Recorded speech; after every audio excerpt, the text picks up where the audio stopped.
الشيطان الرجيم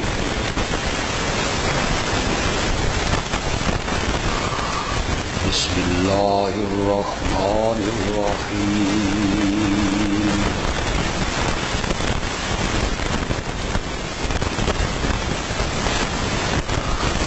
الذين آمنوا وهاجروا وجاهدوا في سبيل الله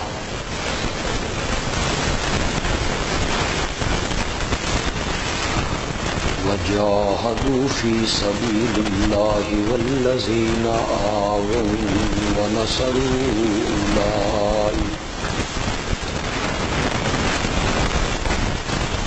أولئك هم المؤمنون حقا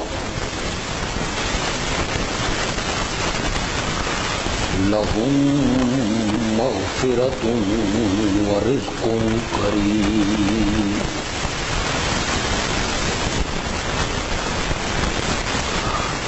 والذين آمنوا من بعد وهاجروا وجاهدوا معكم فأولئك منكم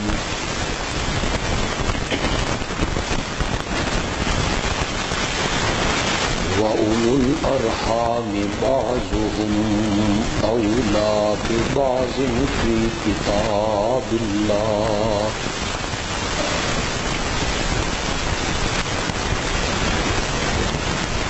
إن الله بكل شيء عليم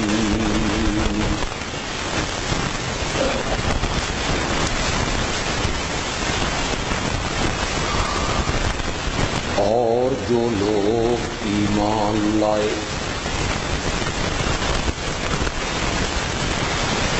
اور ہجرت کی اور اللہ کے راستے میں جہاد کرتے رہے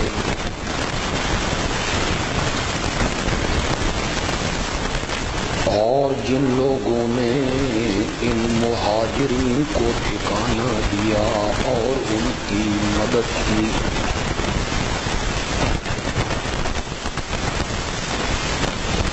یہی لوگ سچے اور پکے مومن ہیں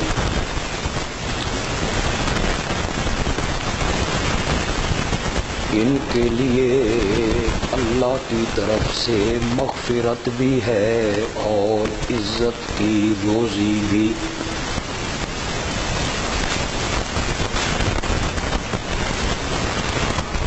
اور جو لوگ بعد میں ایمان لائے اور ہجرت کی اور تمہارے ساتھ مل کے کافروں سے جہاد کیا وہ لوگ بھی تم ہی میں سے ہیں اور رشتہ دار ناتے والے ایک دوسرے کے زیادہ حقدار ہیں وراثت کے اللہ کے حکم میں یقیناً اللہ ہر چیز کو جاننے والا ہے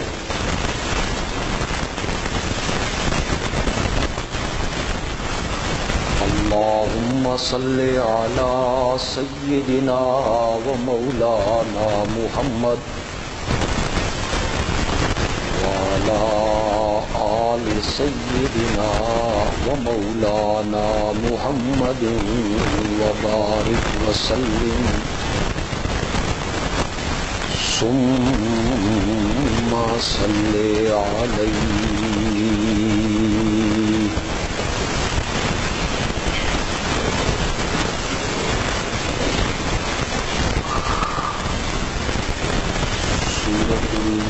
انفال کے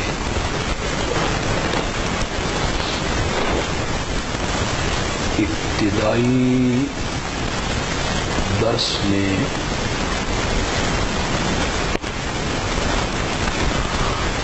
میں نے یہ عرض کیا تھا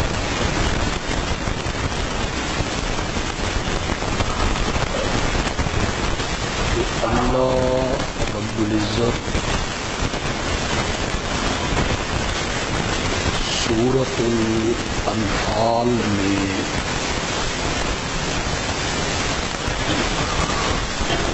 دو چیزوں کو بیان کریں۔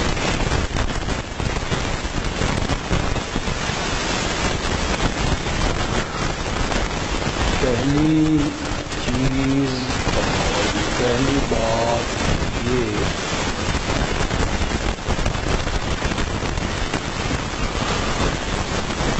کہ جہاد میں کامیابی کی صورت میں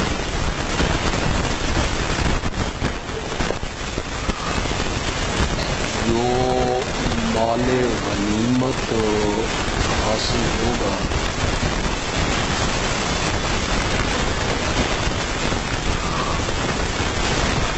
اس میں اس کی تقسیم میں تم نے جھگڑا نہیں کرنا،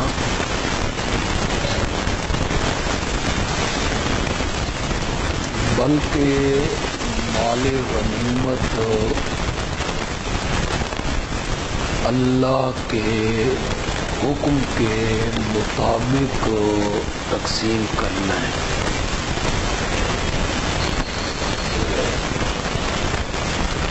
اور اس کی علتیں اس صورت میں اللہ نے بیان کی۔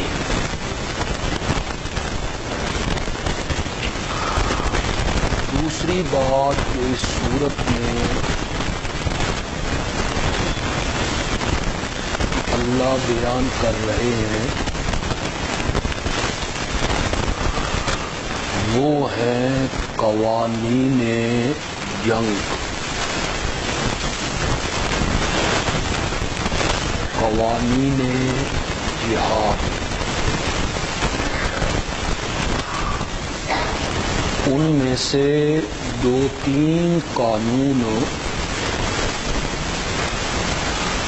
پچھلے درس میں بیان کر چکا ہوں۔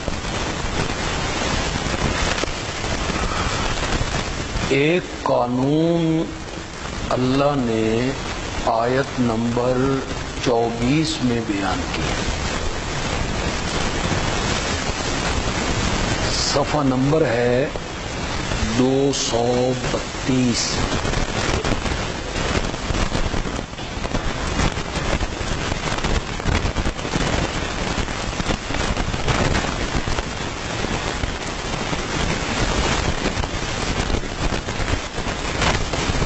صفحہ نمبر 232 اور سورۃ الانفال کی آیت نمبر ہے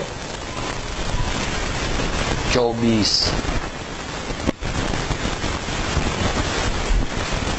یا ایھا الذین آمنوا، اے ایمان والو،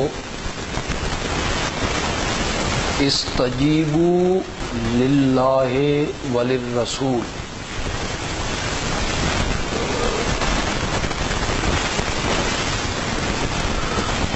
بات مانو حکم قبول کرو اللہ کا اور اس کے رسول کا،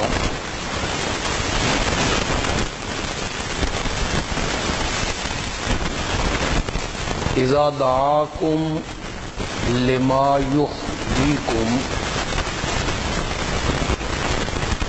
جب وہ تمہیں بلائے ایسے کام کے لیے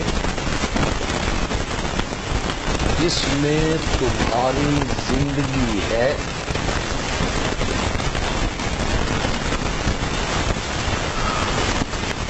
مفسرین نے اس سے مراد لیا دین اسلام، کہ اللہ کا رسول اللہ کے حکم سے جب تمہیں دین اسلام کی دعوت دے تو تم اس دعوت کو قبول کرو۔ دین اسلام کو زندگی سے تعبیر کیا ہے، اور قرآن پاک میں کئی جگہوں پہ اللہ نے کافروں کے متعلق کہا کہ وہ مردوں کی طرح ہیں، اور مومنوں کے متعلق فرمایا کہ وہ زندوں کی طرح ہیں۔ اور اسلام، دین اسلام زندگی ہے۔ اس کی جانب جب اللہ کے رسول بلائیں تو تمہیں چاہیے کہ تم اس بلانے کو قبول کرو اور اس پر لبیک کہو۔ یہاں میں ایک جگہ دکھانا چاہوں گا آپ کو، صفحہ نمبر 122 ہے۔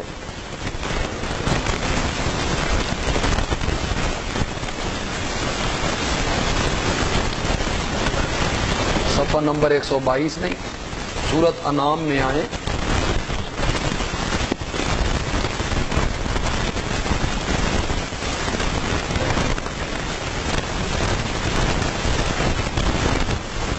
صفحہ نمبر 184 ہے جی، آیت نمبر 122 ہے۔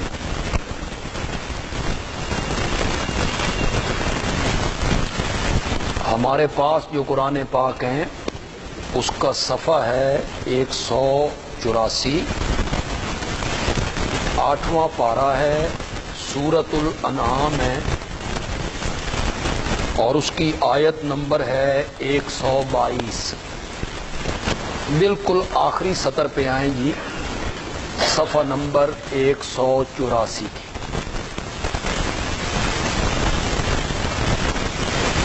اَوَمَنْ كَانَ مَيْتًا، کیا وہ آدمی جو پہلے مردہ تھا، فَأَحْيَيْنَاهُ، پھر ہم نے اس کو زندہ کر دیا، وَجَعَلْنَا لَهُ نُورًا، اور ہم نے اس کے لیے ایک روشنی اور ایک نور بنایا جس کے ساتھ وہ چلتا ہے، کَمَن مَثَلُهُ فِي الظُّلُمَاتِ، یہ اس بندے کی طرح ہو سکتا ہے جو اندھیروں میں بھٹک رہا ہے، لیس بخارج منہا، وہ اس سے نکل نہیں سکتا۔ تو یہاں کیا کہا کہ پہلے وہ کافر تھا، مردہ تھا، فَأَحْيَيْنَاهُ، ہم نے اس کو کیا کر دیا؟ زندہ کر دیا، یعنی ایمان کی توفیق دے کے، اسلام کی توفیق دے کے ہم نے اس کو زندہ کیا۔ تو کافر مردوں کی طرح ہے اور مومن جو ہے وہ زندوں کی طرح ہے۔ تو یہاں فرمایا کہ جب اللہ اور اللہ کا رسول تمہیں دین کے احکام بتائے، اوامر بتائے، کئی چیزوں سے روکے، کئی کاموں کے کرنے کا حکم دے، اس میں تمہاری زندگی ہے، تم اللہ کے رسول کی اس بات کو تسلیم کرو۔ اور کچھ مفسرین نے اس کا یہ معنی کیا، اور یہ معنی زیادہ پسندیدہ بھی ہے، اس لیے کہ جہاد کا موضوع ہے سورت کا، جہاد کے قانون بیان ہو رہے ہیں۔ اللہ کا رسول تمہیں اس چیز کی طرف بلائے جس میں تمہاری زندگی ہے، یعنی جہاد فی سبیل اللہ۔ جہاد میں مومنوں کے لیے زندگی ہے۔ اگر جہاد کا فریضہ نہ ہو، اگر مومن جہاد کے لیے اپنے آپ کو تیار نہ رکھیں تو پھر تو ظالم اور کفار وہ چھا جائیں، ملکوں پہ قبضے ہونے لگ جائیں، مسجدیں ویران ہونے لگ جائیں، عبادت خانے گرنے لگ جائیں، خواتین کی عزت لٹنے لگ جائے، لوگوں کی جائیدادیں ضبط ہونے لگ جائیں، فصلیں جلا دی جائیں، مکانوں کو آگ لگا دی جائے، لوگوں کو غلام بنا لیا جائے، عورتوں کو لونڈیاں بنا لیا جائے، بچوں کو قتل کر دیا جائے، پوری زمین فساد سے بھر جائے، تو جہاد میں زندگی ہے، جہاد میں حیات ہے کہ کچھ لوگ ظالموں کے سامنے بند باندھ دیتے ہیں، ظالموں کے سامنے کھڑے ہو جاتے ہیں، وہ خود جام شہادت نوش کر کے قوم کو زندہ کر دیا کرتے ہیں۔ وہ جو ایک شعر بڑا مشہور آپ سنتے ہیں، علماء پڑھتے ہیں، اس کا یہی مفہوم ہے، شہید کی جو موت ہے وہ قوم کی تمہیں سے ہے مجاہدو جہان کا ثبات ہے، شہید کی جو موت ہے وہ قوم کی۔ اس کو ایک جگہ پہ اللہ نے بیان کیا، ذرا سورۃ البقرہ میں آئیے،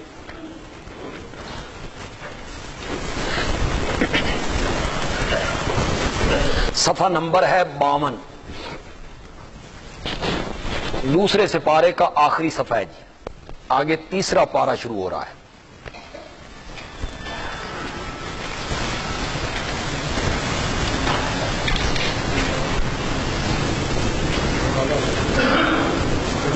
آیت نمبر ہے 251 جی۔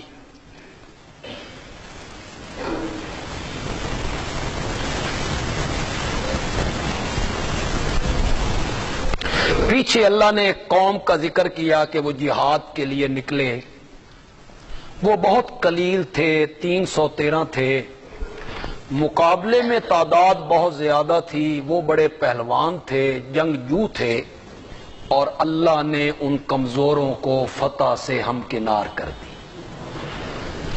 اللہ وہاں کہتے ہیں کم من فئۃ قلیلۃ غلبت فئۃ کثیرۃ باذن اللہ، کتنی مرتبہ ہوا کہ چھوٹی سی جماعت، تھوڑی سی جماعت، کمزور سی جماعت غلبت غالب آ گئی، فئۃ کثیرۃ بڑی جماعت پر، باذن اللہ اللہ کے حکم سے، واللہ مع الصابرین اور اللہ تو ان لوگوں کے ساتھ ہے جو حق بات پہ ڈٹ جایا کرتے ہیں۔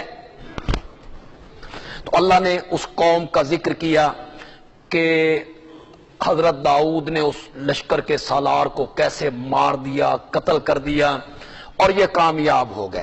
تو اللہ جہاد کی علت بیان کرتے ہیں، ذرا آیت پہ آئیے، فَحَزَمُوهُمْ بِإِذْنِ اللَّهِ، اللہ نے ان کو شکست دے دی، وہ شکست کھا گئے، مسلمانوں کا لشکر غالب آ گیا بِإِذْنِ اللَّهِ، اللہ کے حکم سے۔ داؤد نے جالوت کو قتل کر دیا، اور داؤد کو اللہ نے بادشاہی بھی عطا کی، حکمت بھی عطا کی، اور انہیں سکھائیں وہ باتیں جو اللہ نے چاہیں۔ وَلَوْلَا دَفْعُ اللَّهِ النَّاسَ، یہ میں آپ کو جگہ دکھانا چاہتا تھا، اگر اللہ نہ ہٹاتا لوگوں کو بعضہم ببعض، ایک کے ساتھ دوسرے کو، اگر ظالموں کے مقابلے میں اگر اللہ مظلوموں کو نہ کھڑا کرتا کہ کھڑے ہو جاؤ اور ان ظالموں کا راستہ روک لو، اگر یہ بات نہ ہوتی لفسدت الارض، تو زمین میں کیا ہو جاتا؟ فساد ہو جاتا۔ پھر تو کافر چھا جاتے، ظالم ملیا میٹ کر دیتے، مسلمانوں کی عزتیں لوٹ لیتے، ان کی عورتوں کو بے آبرو کر دیتے۔ تو اللہ تعالی کمزور لوگوں کو، مظلوم لوگوں کو ظالموں کے مقابلے میں کھڑا کر دیتا ہے کہ ان کا راستہ روکو، تم اللہ پہ توکل کرو، فتح میں تمہیں عطا کروں۔ ہمارے سامنے مثال ہے افغانستان کی کہ روس وہاں داخل ہوا، ایک بڑی سپر طاقت، ایٹمی قوت، دو ہی تو قوتیں تھی جو سپر قوت کہلاتے تھے، ایک امریکہ تھا، ایک روس تھا۔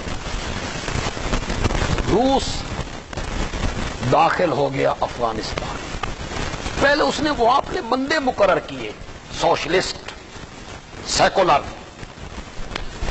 پھر وہاں سے اس نے بچوں کو کہا کہ میرے علاقے میں بھیجو، یہاں آ کے تعلیم حاصل کریں، ہم ترقی یافتہ لوگ ہیں، یہاں بڑے بڑے کالج ہیں۔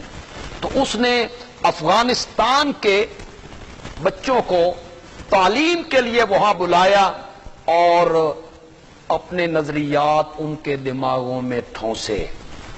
دروغ برگردن راوی کہ مجھے افغانستان کے ایک عالم نے بتایا کہ ایک لڑکا جب پڑھ کے آیا وہاں سے تو اس کے والد نے اسے کہا کہ بہن جوان ہو گئی ہے، اس کا کہیں رشتہ دیکھنا ہے، تو اس نے کہا میں ہوں نا۔ اس طرح ان کو مسخ کیا گیا، ان کے نظریات کو وہاں اپنے علاقے میں بلا کے پہلے ایک ماحول بنایا گیا، سیکولر ذہن بنایا گیا، غیر اسلامی ذہن بنایا گیا، پھر وہاں اپنے حکمران اپنے ذہن کے وہاں مقرر کیے گئے، اور پھر روس وہاں داخل ہو گیا۔ سپر طاقت ہے، بڑی قوت ہے، ایٹمی قوت ہے، اس کے پاس سارے وسائل ہیں۔ افغانستان کے لوگ بھاگ کے پاکستان میں داخل ہو گئے، کچھ ہندوستان میں داخل ہو گئے، کچھ ایران میں داخل ہو گئے، وہ مہاجرین بن کے یہاں رہنے لگے، اور اللہ نے روس کے مقابلے میں مدرسے کے چند طالب علموں کو اٹھایا۔ وہ 7 آدمی تھے جنہوں نے پہلے دن مشورہ کیا کہ روس کو روکنا چاہیے، عزتیں پامال ہو رہی ہیں افغانستان کی۔ یہاں بھی دروغ برگردن راوی مجھے بتایا گیا کہ ایک گاؤں میں ہیلی کاپٹر پہ وہ فوجی اترے اور نوجوانوں کو درختوں سے باندھ دیا گیا، اور ان کی جوان بہنوں کو اور بیٹیوں کو ہیلی کاپٹر میں بھر بھر کے ہیلی کاپٹر فضا میں لے گئے، اور پھر ان بچیوں کے کپڑے اتار کے زمین پہ پھینک دیے گئے۔ بھائیوں نے یہ منظر دیکھے تو طالب علم تھے ایک مدرسے کے، ان کے پاس 12 بور کی ایک بندوق تھی، بس صرف 12 بور کی ایک بندوق ان کے پاس ہے۔ وہ افغانستان جا پہنچے، انہوں نے وہاں روسیوں کے خلاف جہاد شروع کر دی۔ نصر اللہ لنگڑیال 7 ہیلی کاپٹر اس کے اوپر ہیں، برسٹ برسا رہے ہیں، اور وہ ایک بندوق کے ساتھ 7 ہیلی کاپٹروں کا مقابلہ کر۔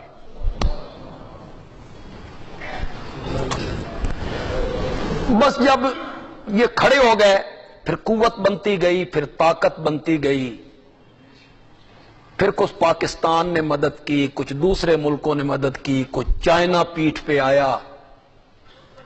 تو روس کو جب کہا گیا کہ نکلا، بڑی مار پہ گئی ہے، تو وہ کہنے لگا میں تو نکلنا چاہتا ہوں، من نکلن نہیں دیں دے۔ پھر روس ٹکڑوں میں بٹ گئے۔ جب یہ جہاد کے لیے کھڑے ہوئے تو روس ہو ٹکڑوں میں بٹ گئے، کتنی ریاستیں وہاں بن گئی۔ اور وہ جو سن 1917 میں انقلاب آیا تھا روس کے اندر، سوشلزم کا انقلاب آیا تھا اور مسلمانوں پر پابندیاں عائد کر دی گئی تھیں، اللہ تعالی نے پھر مسلمانوں کے لیے وہ ساری چیزیں بحال کر کے رکھ دی۔ بحال کر کے رکھ دی۔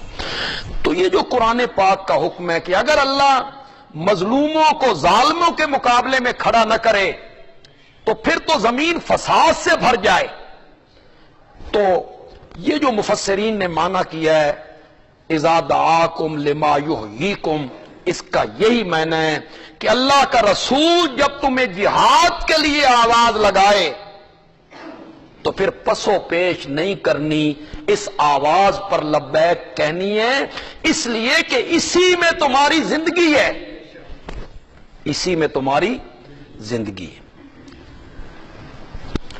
آگے کیا کہا؟ وَاتَّقُوا فِتْنَةً لَا تُصِيبَنَّ الَّذِينَ ظَلَمُوا مِنْكُمْ خَاصَّةً، ڈرو اس فتنے سے، ڈرو اس سزا سے جو صرف ظالموں کو نہیں پہنچے گی، کہ جو ظالم ہے صرف وہی اس سزا کے حقدار ہو، نہیں، جنہوں نے خاموشی اختیار کی انہیں بھی سزا ملے گی۔ مفسرین نے کہا اس کا مطلب ہے امر بالمعروف کرو، نہی عن المنکر کرو، کوئی برائی کو دیکھو تو اس برائی کو روکنے کی کوشش کرو، اگر تم اس برائی کو روکنے کی کوشش نہیں کرو گے نا تو وہ برائی اس معاشرے میں پھیلے گی اور تمہارے گھر بھی اس کی لپیٹ میں آ جائیں۔ تو جب بھی برائی کو دیکھو تو اسے روکو۔ وہ جو حدیث میں آتا ہے کہ تم میں سے جب کوئی کسی برائی کو دیکھے تو اپنے ہاتھ سے روکے، یہ کن کو کہا؟ برسر اقتدار طبقے سے کہا، جو صاحب اقتدار لوگ، ڈنڈے سے روکو، یا پنڈ کا چودھری ہے، سردار ہے، اس کی چلتی ہے، سختی سے روکو۔ اور اگر تم میں یہ طاقت موجود نہیں ہے تو پھر زبان سے روکو، اس برائی کے سامنے بند باندھو، اور اگر یہ طاقت بھی نہیں ہے تو کم از کم اپنے دل میں تو اس برائی کو برا سمجھو کہ یہ غلط ہو رہا ہے۔ یہ ایمان کا سب سے کمزور ترین درجہ ہے، دل میں برا سمجھنا۔ جتنے آپ اور میں یہاں سارے لوگ بیٹھے ہیں، ذرا سوچو تو صحیح یار، یہ تیسرا درجہ ہمیں حاصل ہے؟ ہم برائی کو دل میں برا سمجھتے، اس سے نفرت کرتے، بلکہ کئی لوگ تو اس برائی کو برائی کرنے کے بعد محفلوں میں اسے بیان کرتے کہ میں نے یہ کیا ہے، میں نے یہ کیا۔ اب تو بڑا زمانہ عجیب ہے، موبائل ہیں، ہر چیز موبائل میں ہے، اور انٹرنیٹ ہے، اور مختلف چینل ہیں۔ کسی زمانے میں تفریح کا بہت بڑا سامان جو تھا وہ سینما تھا، بہت بڑا وہ تفریح کا سامان تھا، لوگ وہاں جاتے، 3 گھنٹے وہاں ایک فلم کو وہ دیکھتے، تو پھر دوسرے دن وہ اپنے دوستوں میں بیٹھ کے وہ ساری سٹوری سنایا بھی کرتے تھے، اس میں یہ تھا، یہ تھا، یہ تھا، یہ تھا۔ تو یہ تیسرا درجہ جو ہے ایمان کا، کہ دل میں اس برائی کو برا سمجھنا، بدقسمتی سے یہ درجہ بھی ہمیں حاصل نہیں، جس کے متعلق امام الانبیاء نے فرمایا کہ یہ ایمان کا سب سے کمزور و ترین درجہ۔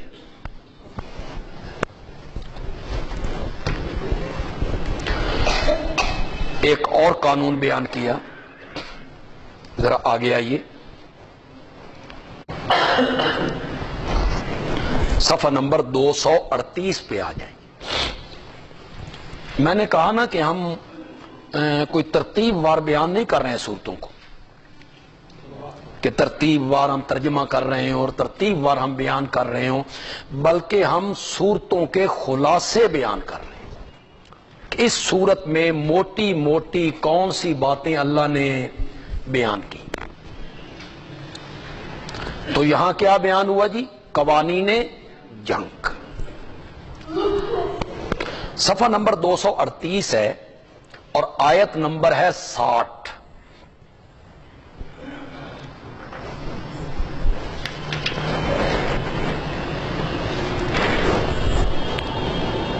وَأَعِدُّوا لَهُم مَّا اسْتَطَعْتُم مِّن قُوَّةٍ وَمِن رِّبَاطِ الْخَيْلِ، جتنا تم سے ہو سکے نا تیاری کرو ان کافروں کے مقابلہ کرنے کے لیے۔ من قوت، طاقت سے، قوت سے، ومن رباط الخیل، اور جنگی گھوڑوں سے۔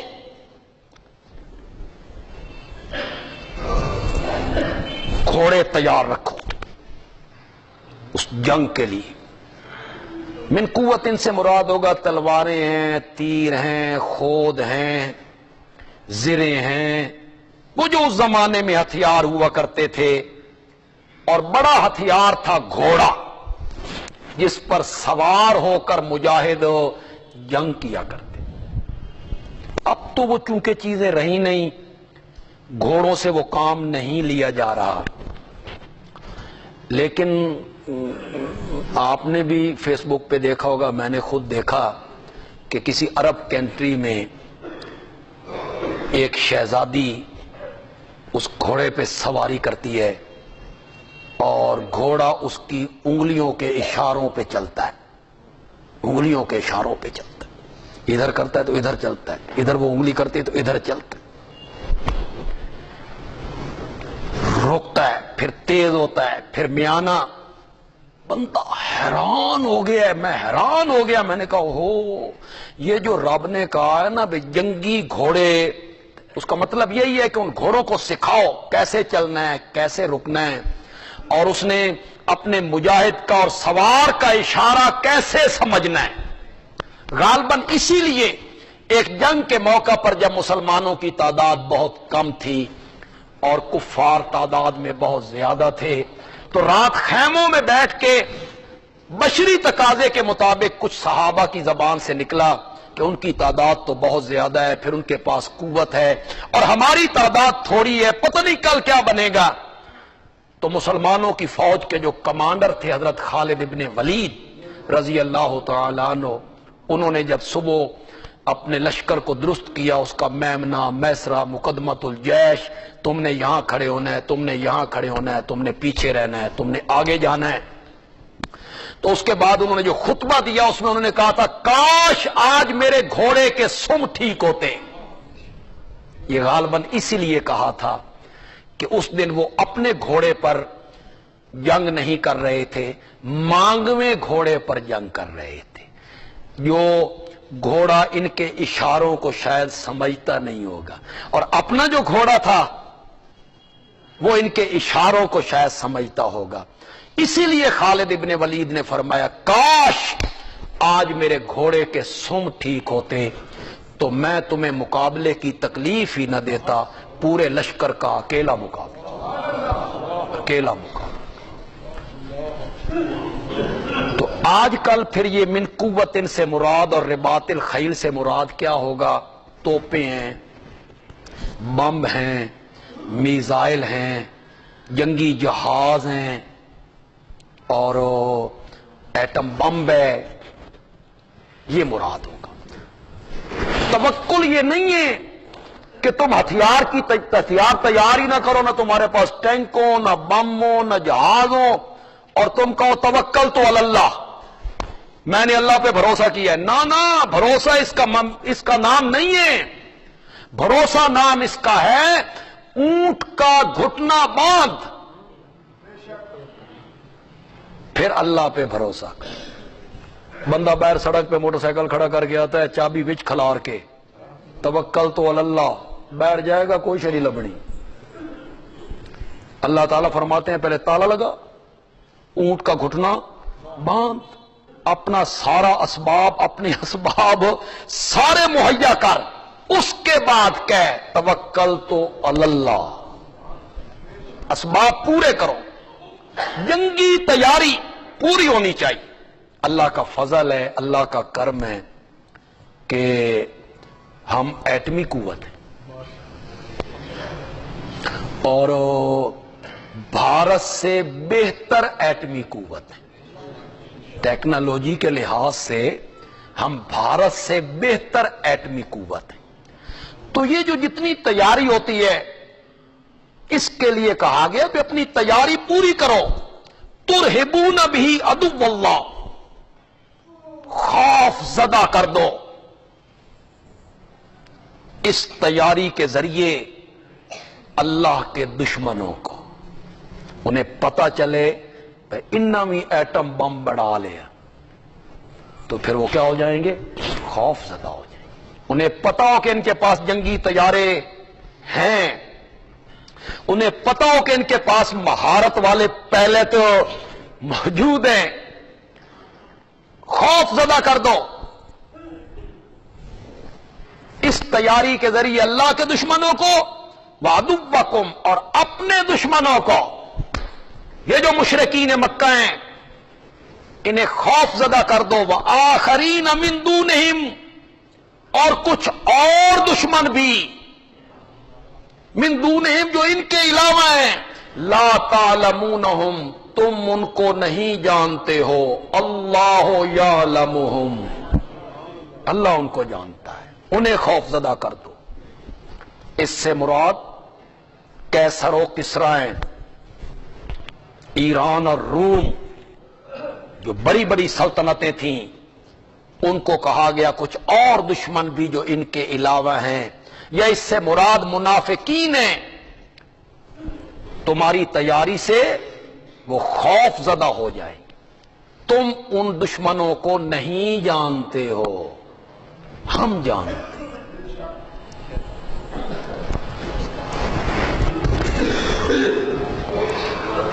علم غیب کی نبی پاک سے بھی اور صحابہ سے بھی نفی ہو رہی ہے، تم نہیں جانتے۔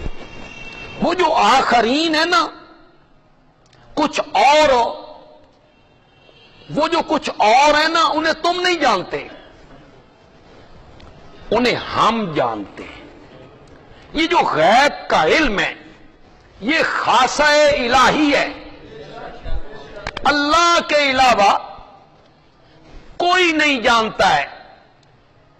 ان اللہ علی کل شیء قدیر واللہ بکل شیء علیم انہ علیم بذات الصدور، اس پر زمین و آسمان کی کوئی چیز مخفی نہیں ہے، کوئی ذرہ جو زمین کی تہ میں ہو یا سمندر کی تہ میں ہو وہ اس کے سامنے ہے، وہ اس کو جانتا ہے، اس کے سوا کوئی نہیں جانتا ہے۔ اگر یہ اللہ کے ولی اور پیر اور فقیر، اگر ان کا دعویٰ یہ ہے کہ ہم بھی جانتے ہیں تے زینب دے قاتلاں واسطے حکومت خوار ہو رہی ہے، تے قصور تا انجویں پیرا نال پور رہے، خود بلے شاہ وہاں ہیں، یا آکھو بھئی مرن تو بات جاننے ہیں، زندگی میں نہیں جانتے ہیں، تو یہ جتنے پیر ہیں، جتنے گدی نشین ہیں، ان کو کہو بتاؤ لوگوں کو کہ زینب کا قاتل کہاں ہے، اور وہ جو مردان میں ایک 4 سال کی بچی کے ساتھ زیادتی ہوئی اس کا قاتل کون ہے، بتاؤ۔ یہ کہ سب فراد ہے، سب جھوٹی عقیدت ہے اور سب جھوٹے دعوے ہیں، کوئی نہیں جانتا، کوئی نہیں جانتا سوائے اللہ۔ حضرت عائشہ رضی اللہ تعالی عنہا کا ہار گم ہو گیا تھا، صحابہ ڈھونڈ ڈھونڈ ڈھونڈ ڈھونڈ کے، وضو کے لیے وہاں پانی نہیں تھا، پیچھے تیمم کی آیت اتری، وہ جو گئے ہوئے تھے ڈھونڈنے کے لیے انہیں تیمم کے حکم کا پتہ کوئی نہیں تھا، ان کی نماز قضا ہو گئی، آ گئے نہیں لبیا جی، فرمایا ہوں تے ڈھونڈ ڈھونڈ کے تھک گئے ہو، ٹرو۔ حضرت عائشہ کا اونٹ اٹھایا گیا تو ہار اونٹ کے نیچے پڑا ہوا،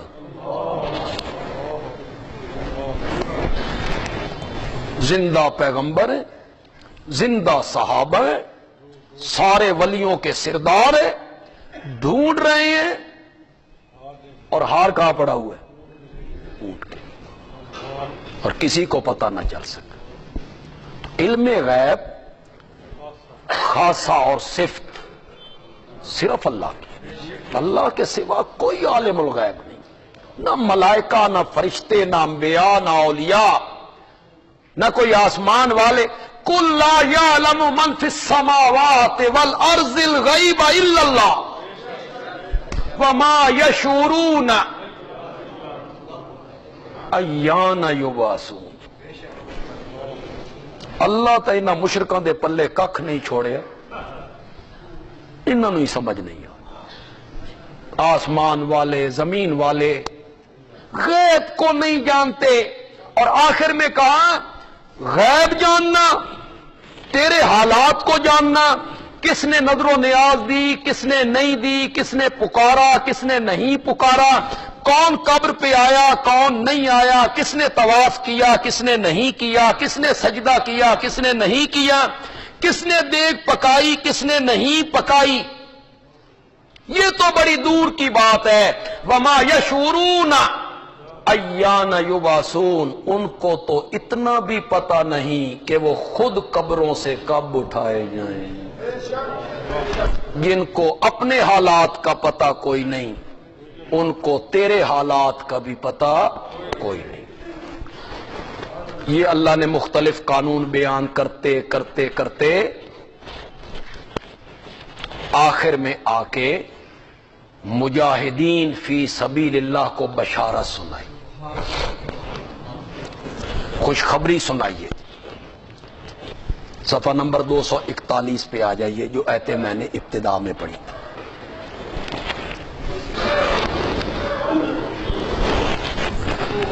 والذین آمنوا وہاجروا،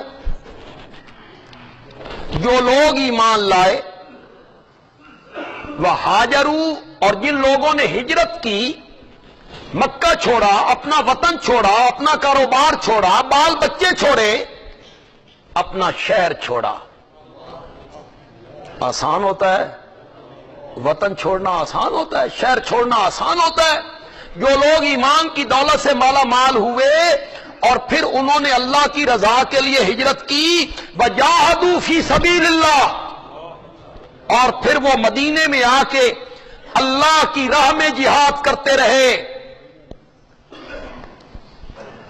ذرا فی سبیل اللہ پہ غور کرو، اللہ کہہ رہے ہیں ان کا جہاد اپنی ذات کے لیے، شہرت کے لیے، نمود و نمائش کے لیے نہیں تھا، وہ جہاد کرتے رہے تو فی سبیل اللہ، میرے رستے میں میری رضا کے لیے جہاد کرتے رہے۔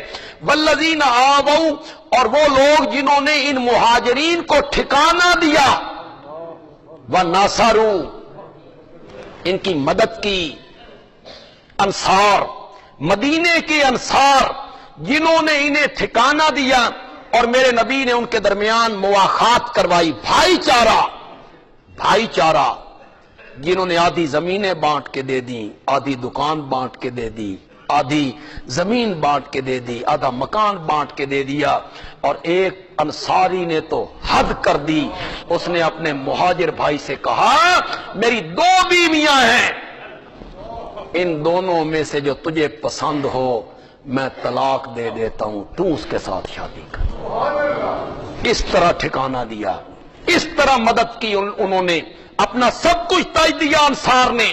مہاجرین کے پاس کیا تھا؟ یہ تو لٹے پٹے وہاں پہنچے تھے، گھر انہوں نے چھوڑ دیے تھے۔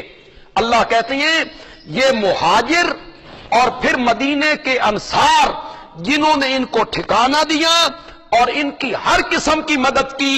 اولئک هم المؤمنون حقا. صحابہ کی بڑی عظمت ثابت ہو، اس کا کوئی بندہ انکار ہی نہیں کر سکتا. یہ کن کو کہا جا رہا ہے؟ یہ کن کو کہا جا رہا ہے؟ کوئی میں اس وقت تھا یا آپ اس وقت تھے یا تابعین اس وقت تھے یا تبع تابعین اس وقت تھے یا فقہاء اس وقت تھے یا ائمہ مجتہدین اس وقت تھے؟ نہیں، اس وقت صرف میرے نبی کے صحابہ تھے، میرے نبی کے دوست تھے، جن کو قرآن کہہ رہا ہے والذین آمنوا وہاجروا وجاہدوا فی سبیل اللہ والذین آووا ونصروا. ٹھکانہ دیا، مدد کی. اولئک هم المؤمنون حقا. مولا یہ انسان ہے، بشر ہیں، بشری تقاضے کے مطابق ان سے گناہ بھی ہوں گے، خطائیں بھی ہوں گی، کبھی تیری نافرمانی بھی ہو سکتی ہے. اللہ نے فرمایا لہم مغفرۃ. یہ گناہ بعد میں کرتے رہیں گے، میں معافی کا اعلان پہلے کر دیتا ہوں. ورزق کریم. عزت کی روزی بھی میں نے ان کے لیے تیار کی ہے، مغفرت بھی ان کے لیے، بخشش بھی ان کے لیے، جنت بھی. اعد لہم جنات تجری تحتها الانہار ذالک الفوز العظیم. یہی ہے بڑی کامیابی، یہی ہے بڑی کامیابی. ان کے لیے میں نے عزت کی روزی تیار کی ہے. جو آدمی صحابہ پہ تنقید کرتا ہے، جو آدمی صحابہ پہ جرح کرتا ہے، جو آدمی صحابہ پہ تان کرتا ہے، جو آدمی صحابہ کی غلطیاں گنوانا چاہتا ہے، میں اس سے پوچھنا چاہتا ہوں پہلے تو اپنا تعارف کروا. تو کون ہے؟ تو کون ہے؟ تیری کیا حیثیت ہے؟ تو ایک عالم ہے، ایک مفکر ہے، ایک مورخ ہے، ایک مجتہد ہے، ایک محدث. تو اپنی تعریف کر، تو بتا کہ تو کون ہے. جن پر تو تنقید کر رہا ہے ان کو قرآن کہتا ہے اولئک هم المؤمنون حقا لہم مغفرۃ. میں نے ان کو معاف کر دیا ہے، میں نے ان کو ورزق کریم، اور میں نے ان کے لیے عزت کی روزی بھی تیار کر رکھی. صحابہ کی بڑی عظمت ثابت ہو رہی ہے. اور جو صحابہ کے دشمن ہیں ان کے خلاف یہ آیت نص ہے،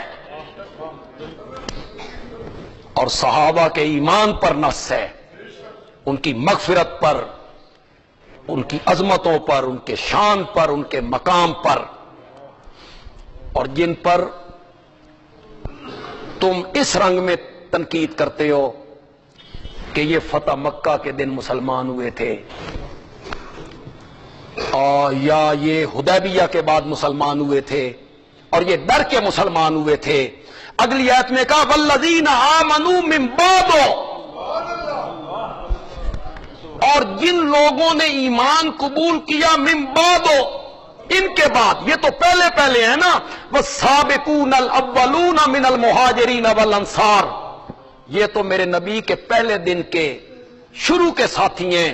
اور جن لوگوں نے ایمان قبول کیا من بعد، بعد میں، وہاجروا، اور ہجرت کر کے آ گئے مدینہ، وجاہدوا معکم، اور تمہارے ساتھ مل کر کافروں سے جہاد کیا، فاولئک منکم، وہ بھی تم میں سے ہیں، وہ بھی تم میں سے ہیں، وہ الگ نہیں ہیں، وہ بھی تم میں سے ہیں.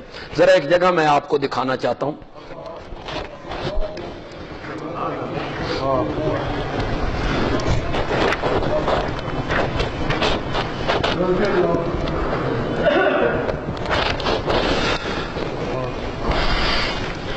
صفحہ نمبر ہے 700،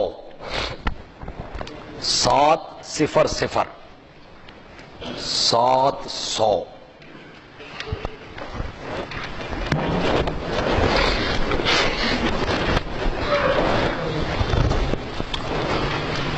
یہ جو صحابہ پہ تنقید کرنے والے لوگ ہیں، اور میری مراد یہاں سے وہ اہل سنت ہیں، دوسرا طبقہ میری مراد نہیں ہے، میری مراد خود اہل سنت ہے جنہوں نے اہل سنت کا لبادہ اور رکھا ہے، اور وہ بنو امیہ پہ تنقید کرتے ہیں، اس پوری خاندان پہ تنقید کرتے ہیں، پھر وہ حضرت ابو سفیان پہ تنقید کرتے ہیں، پھر وہ حضرت ہند پہ تنقید کرتے ہیں، اس لیے کہ وہ حضرت معاویہ کی والدہ ہے جس کا نام ہند ہے، تو صرف معاویہ کی والدہ نہیں ہے، میرے نبی کی ساس ہے،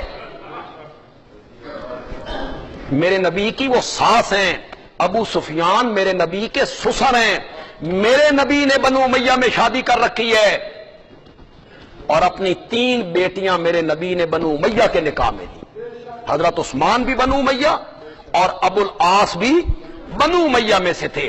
جو لوگ بنو امیہ پہ تنقید کرتے ہیں، بڑے بڑے مفکر اور بڑے بڑے عالم، میں نام لوں تو تمہارے پاؤں تلے سے زمین نکل جائے، وہ بنو امیہ کے خلاف جو منہ میں آتا ہے بکتے رہتے ہیں، اور نام ان کا بڑا ہے۔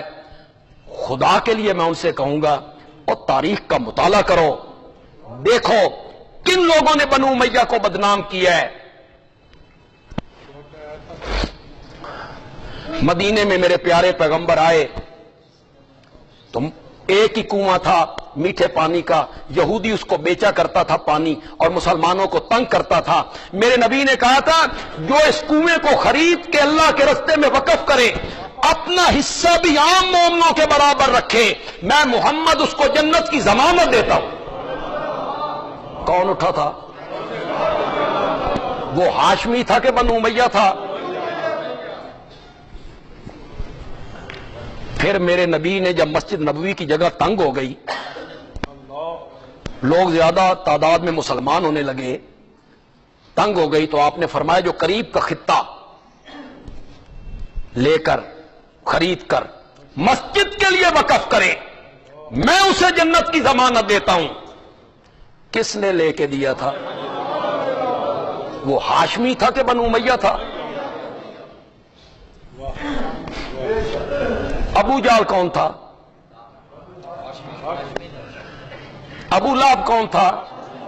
وہ جو میرے نبی کے راستے میں کانٹے بچھاتے تھے، وہ جو میرے نبی کے گلے میں رسیاں ڈالتے تھے، وہ جو میرے نبی کو گالیاں نکالتے تھے، وہ جو میرے نبی کو پتھر مارتے تھے، وہ بنو ہاشم تھے۔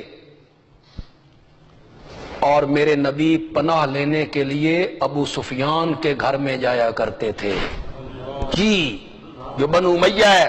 ایک دن میرے نبی کی ایک بیٹی نے شکایت کی، بابا ابو جہل نے پہلے مجھے گالیاں نکالی ہیں، پھر میرے منہ پہ تھپڑ مارا ہے۔ آپ ایک منٹ کے لیے تصور تو کریں، ایک بیٹی باپ کو آ کے کہتی ہے، اور باپ بھی وہ جو کائنات کا سرتاج ہے۔ ابو جہل نے گالیاں نکالی، پھر تھپڑ مارا، مظلومیت کا دور ہے، میرے نبی بدلہ لینے کی پوزیشن میں نہیں ہے، تو آپ نے فرمایا بیٹا چچا ابو سفیان کو جا کے بتاؤ۔ ابو سفیان نے بدلہ لے کے دیا۔ غالباً اسی لیے میرے نبی نے فتح مکہ کے دن کہا تھا من دخل دار ابی سفیان فہو آمن، آج جو ابو سفیان کے گھر کی 4 دیواری کے اندر آ جائے گا محمد اس کو امن دے دے۔ لیکن تم بنو امیہ پہ تنقید کرتے ہو، اور پھر بنو امیہ سے جن کا تعلق ہے ان کے متعلق تم کہتے ہو یہ ڈر کے مسلمان ہوئے تھے، یہ فتح مکہ کے دن مسلمان ہوئے تھے۔ آؤ قرآن کیا کہتا ہے۔